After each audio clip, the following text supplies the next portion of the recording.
ହଁ ଭାଇ କହ ଭଲ ଅଛୁ କି ରେ? ହଁ ଭାଇ ଭଲ ଅଛି। ତୁ କୋଉଠି ଅଛୁ? ମଠରେ। ଆସୁ ତ ପଚାରୁନୁ ଭାଇ, ଭୁବନେଶ୍ୱର ଡାକୁନୁ। ହଁ ତତେ ଡାକି ର ପୁଅ ଗୁଆପାତ୍ରୀ ଦେଇକିରି ତତେ ଡାକି ତୁ ଭର୍ତ୍ତ ପାଡ଼ିନା ରାମନା ଦୋରାରେ। ହଉ ବେ, ତୁ ନ ଡାକେ ମୁଁ ପହଞ୍ଚୁଛି ଏବେ 2 ଘଣ୍ଟାରେ। ଆଉଛୁ କି ଆଜି ଭୁବନେଶ୍ୱର? ଆଜି କଣ ହେଇଛି? କଣ ଗଞ୍ଜାମ ଖଣ୍ଡ ଆଜି କଣ ହେଇଛି? ଗଞ୍ଜାମ ଗନ୍ଧଶାଳରେ ଖାଉ କି କହ ବୋଲେ କହି ହଁ ଭାତ ଆଉ ଭେଣ୍ଡି ଟିକେ ଭଜା, ସାଧା ଭଜା, ପିଆଜ ଟିକେ ପଡୁଛନ୍ତି, ଆଉ ଛେଲା କେରାଣ୍ଡିଠୁ ଆଉ ଟିକେ ବଡଟା ଯୋଉଟା 150 ଗ୍ରାମର ପୁରା ରୋଷ୍ଟ ଭଜା, ଆଉ ସେ କେରାଣ୍ଡିକା ଟିକେ ଆମ୍ବୁଲ ପଡିକିରି ଟମାଟୋ ଗୁଡ ଟିକେ ପଡିକିରି ଗୋଟେ ବେସର ପାଉଟେ ହେଇଛନ୍ତି।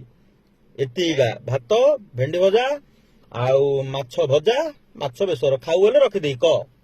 ହଁ ଖାଇ ପୁରା ରାଇଟ୍ ତ? ଏ ରାଇଡ ରେ କେରକେରା ଆଉ ତ ଖାଲି ତୁ। ହଁ ହଉ ହଉ ଆ।